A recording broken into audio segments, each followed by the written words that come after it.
Lesson 37, new Pranayama, called Sitkari Pranayama.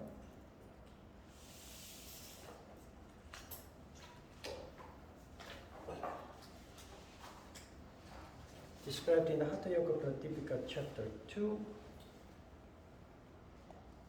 starting from Sutra 54.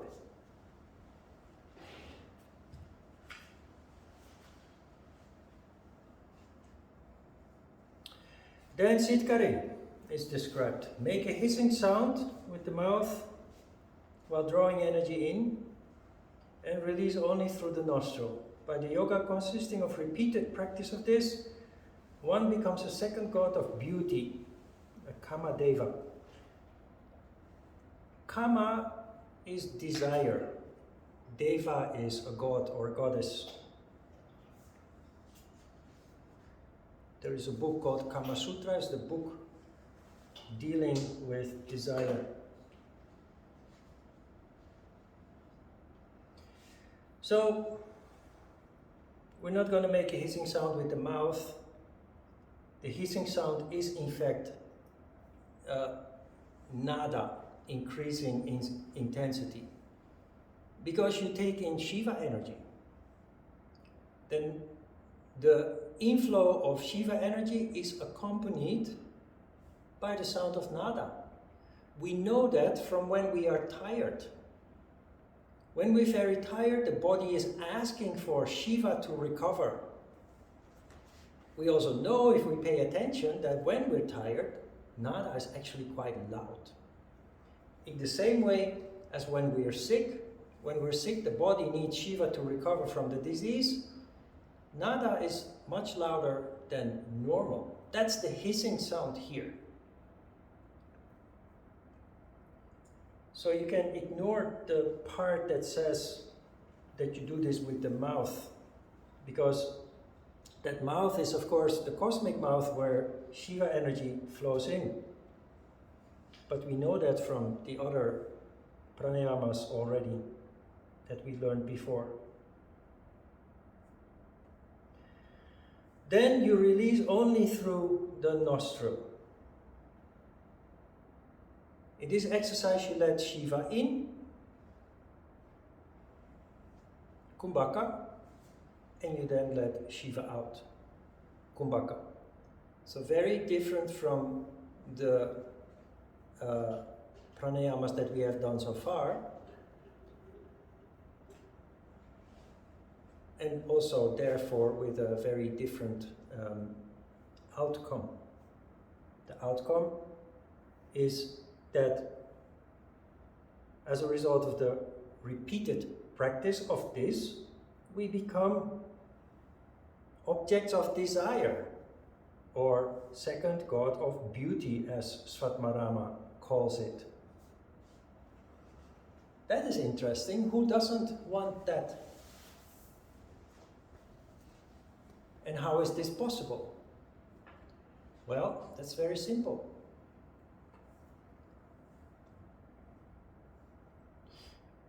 When you do this course and you look at the surface, it seems that Shakti energy is good and Shiva energy is bad. But that's not true.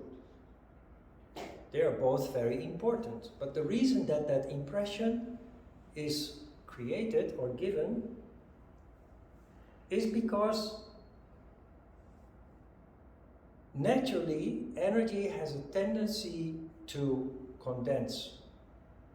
Shiva energy comes in without any effort, without Shakti energy opposing it, because Shakti energy requires effort, either through pranayama, but in normal life, by movement. Any kind of movement or activity generates Shakti. But Shiva energy, if we're in a inactive state, Shakti stops coming in, but Shiva comes flowing in. That is the tragedy of life. Is the tamas condition that most people find themselves in.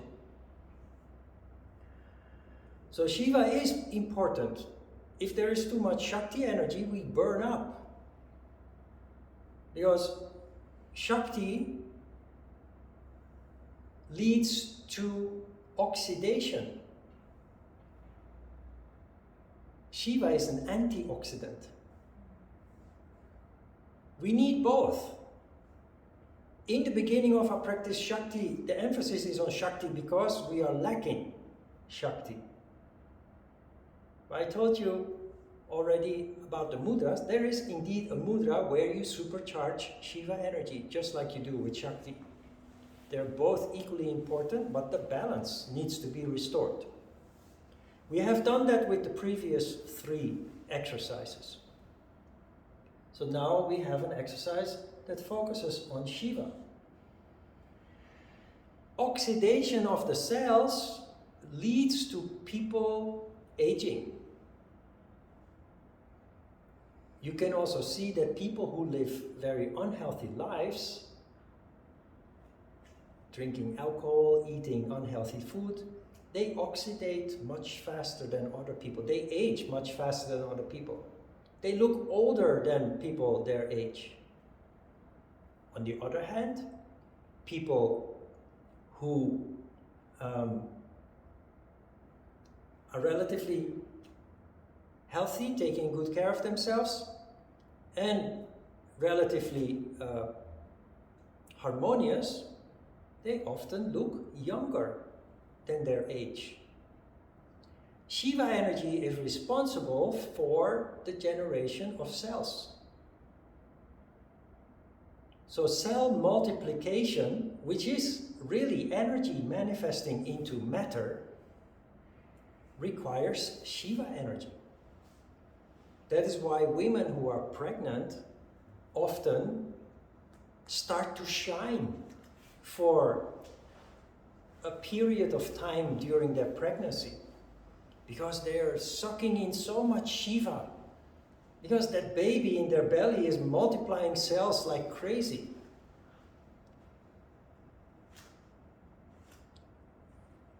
So Shiva energy leads to healthier cells, leads to us looking healthier, younger, and that is why he symbolically expresses that, saying you become a second god of beauty.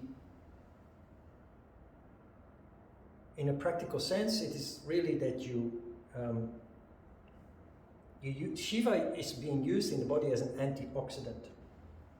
It makes the cells healthier. 55. He or she becomes an object of high regard among the circles of yogis or yoginis.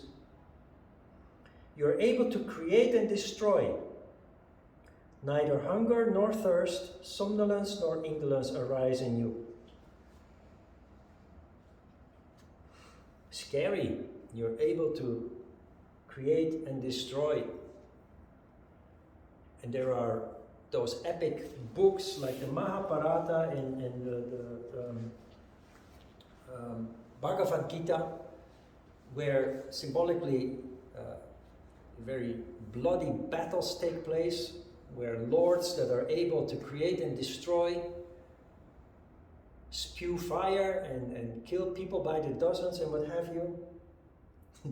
But this is not about killing people. This is symbolical language that indicates that you control Shiva and Shakti energy. So it sounds very dramatic, but it's actually very subtle what this tries to represent. Shiva energy is responsible for creation. So it creates. Shakti energy, when present in large amounts, leads to oxidation, which is destruction. You're able to create and destroy. What does that mean? It means you are now able to control your energy, both Shiva and Shakti. You are able to create and destroy. You're able to control the levels of Shiva and Shakti in you. It's up to you. It's symbolical language, it sounds very dramatic, but it's actually very, very subtle.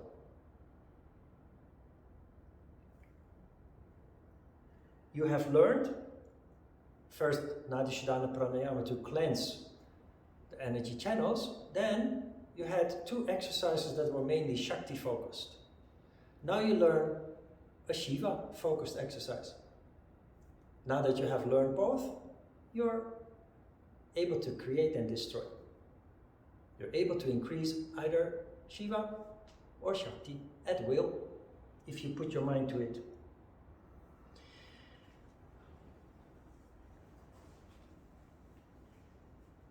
Neither hunger nor thirst, somnolence nor indolence arise in you. Now, there is a yogi, unfortunately he died last year, who goes by the name of Pranayama. Pranayama is someone who demonstrates that you can live without food or water, according to this sutra. Neither hunger nor thirst arise in you. That's inhuman. What he did is inhuman. But Pranayama is a very pure guy. If you look him in the eyes also, you can feel that. It's like looking in the eyes of a child. Pranayama claims he was in his 70s when he became news. He claimed that since he was 11 years old, he was touched by God and he never ate or drank anymore, ever since then. If you look at his appearance, he seems to have a very small body with a big head, which reminds me of dogs that have since birth been undernourished. There are people who buy a dog and then see the dog growing. This really happens. And they go to the vet and say, I don't want to have a big dog. I want it to stay little. And the vet says, just give your dog less food. Really happened. Behind my yoga school in Itaewon, there was a Chinese restaurant. They bought 2 Dalmatians. You know Dalmatian? It's a big dog when they are adult. Very cute as a puppy, white with black dots.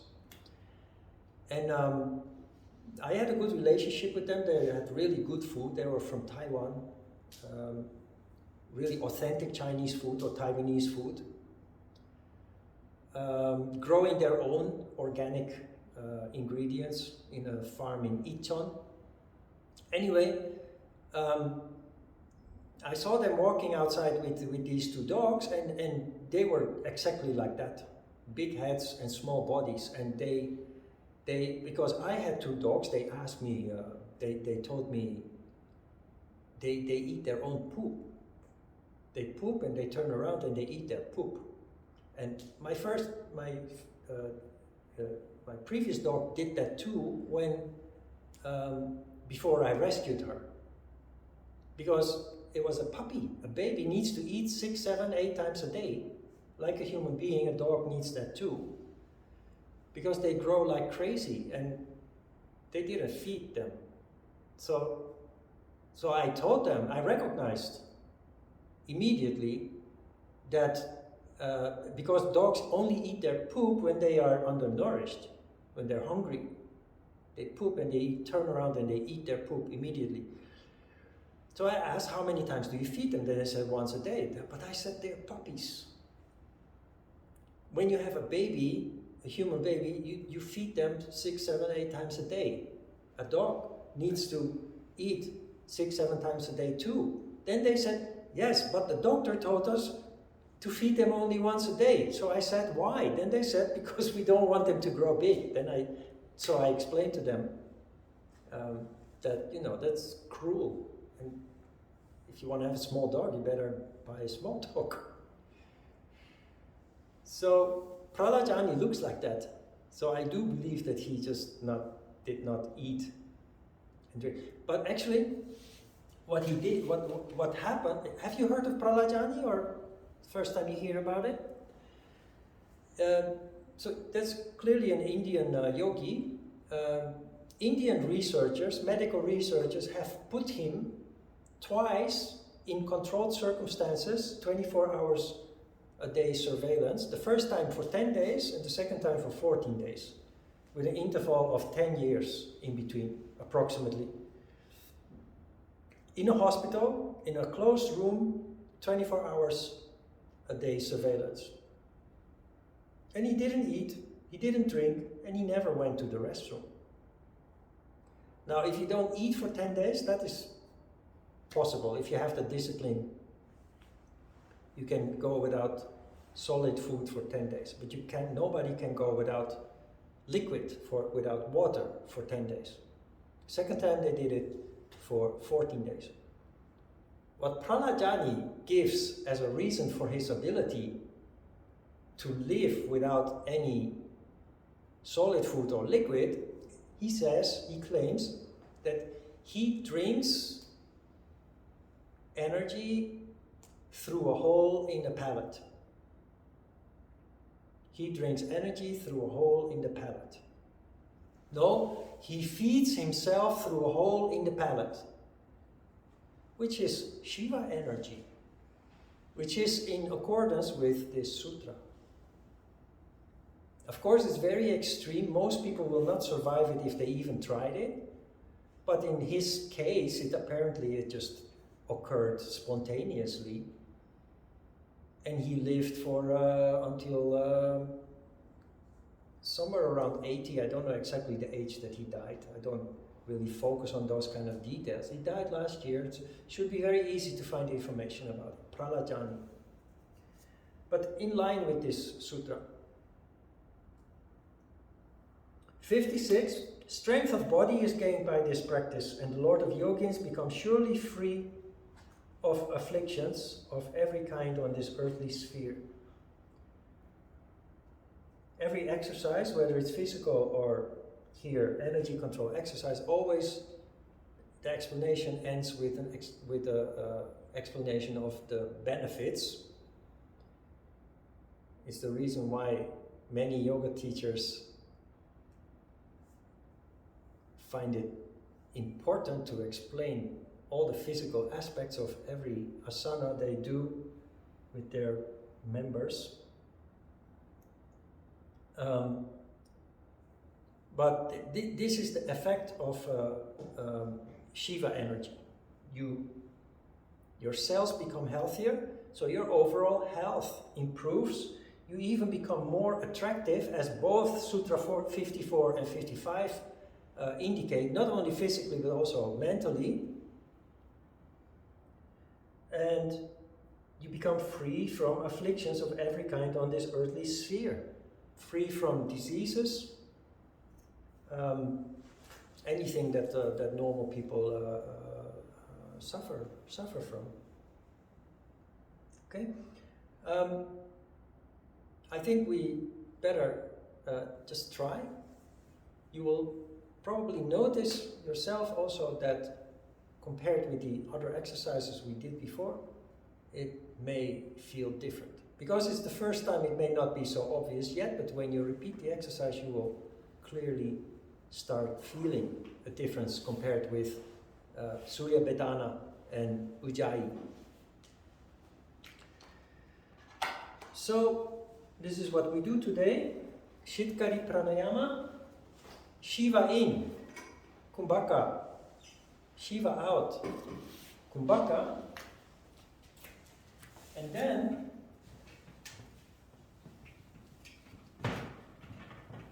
Sambhavi Mudra.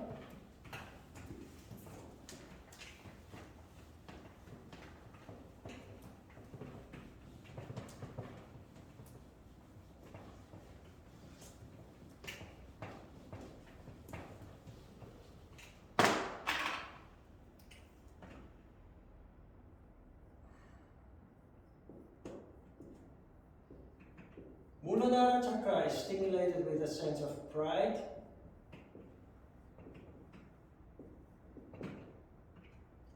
Svadhisthana,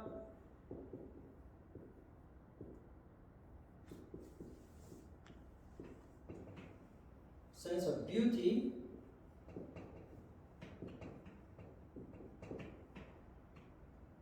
Manipura,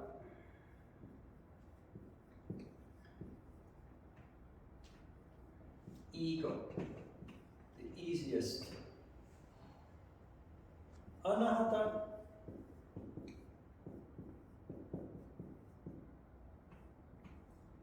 loyalty,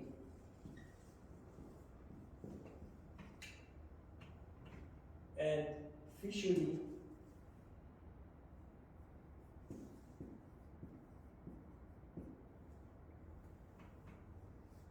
call it solidity.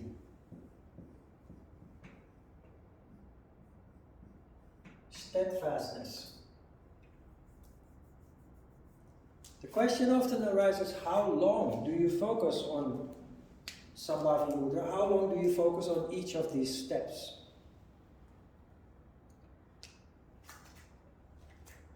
We have 40 minutes. 10 of those will be absorbed by your pranayama exercise. Sambhavi Mudra is elaborate, it will take time, but you have to move on at some point. So you start with a sense of pride, focusing on Muladhara Chakra, you start with a sense of pride, and you simply try to immerse yourself in that feeling of pride. It is possible that you don't feel anything, because this is mostly at subtle level. If you don't feel anything, you might think that you need to continue focusing on pride until you feel something before you move on to sense of beauty. That's not possible. You have to believe that although subtle, the fact that you have instilled the sense of pride in you will have had its effect. You may not have felt it because it's subtle, but you must trust that it does its work, that it actually works. So I'd say, because there are 5 steps, approximately 2 minutes per each step. Then there is another element that you also apply in your asana practice. We always write down a time indication, but that's just an indication and actually not important. Asana works as long as you are engaged. So you go into the asana, that if the point comes that you feel you want to stop, you should not force yourself to stay in the pose because it just doesn't work anymore. When that feeling comes, you're not focused anymore, or you've experienced discomfort that you cannot handle anymore, it's over. And it has done its work, so you stop. When you focus on pride, that emotion of pride only works as long as you feel it. But just like in asana, there comes a point that you're not there anymore with your intensity, with your intention. And you can mentally keep thinking of pride, but not feeling it anymore. It's not working. Just like staying in an asana when it is already finished, it just doesn't work anymore. So, maximum 2 minutes, but if you feel before the 2 minutes expired that you are not interested in pride anymore, just move on to the next concept. Follow your feeling. So that's how you go about it. Where you will actually feel something, I'm pretty sure there's ego and loyalty. And maybe even the throat, that you get a little kind of a sense of your throat, like a lump in your throat. But my experience is Muladhara Chakra and Svadhisthana Chakra are so subtle that you may not feel anything. Ego is very easy. Ego is the easiest. And you will definitely feel a whirl of energy in that area, your belly. So, again, Sitkari, 20 Shiva in, 80 Kumbhaka, 40 Shiva out, 80 Kumbhaka, then Sambhavi, according to this. Sambhavi Mudra, and the remainder of the time concentration on nada. 40 minutes in total. Can you see that with this exercise you bring energy up in a very systematic way? We are already, because of 20 years of compulsory education, this has already happened over time. But ancient people who live like animals, based on instinct, they have no energy at all, no intellect. And this is the way to supercharge that process, that the yoga is designed to bring energy up. Here you have an exercise that's very powerful to promote that, to speed it up. And if it is correct, you will actually be more focused in the third stage where you concentrate on nada. More intense, more focused. So, yeah? Can you describe the feeling of Sambhavi? I mean, you mentioned very focused on the Muladhara chakra, and somebody is kind of little bit not that easy to feeling, and I wonder if I feel and how it comes. So can you describe the feeling? I think you have to experience that yourself. I can explain how it works in a practical sense. I can explain what I just did, that it leads to energy rising in a very systematic and powerful way. And it, as a result of that, leads to a better meditation. How it feels overall is very subjective. And it's better that you tell me after the exercise what you felt. Because what you feel is different that Barry or Martha feels. And it's actually not so important. Just keep an open mind and see how it works out. And remember also to deal with possible skepticism or disbelief, that this works if we do it on a regular basis. And you might not feel any significant impact from it today, especially because also it's the first time. You need to figure out what works for you for pride, what works for you for beauty.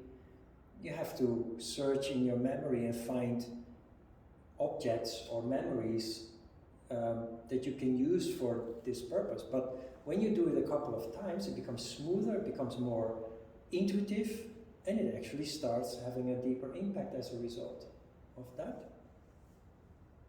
So keep an open mind. And if you want, you can tell us afterwards what you felt, but actually that is not so very interesting.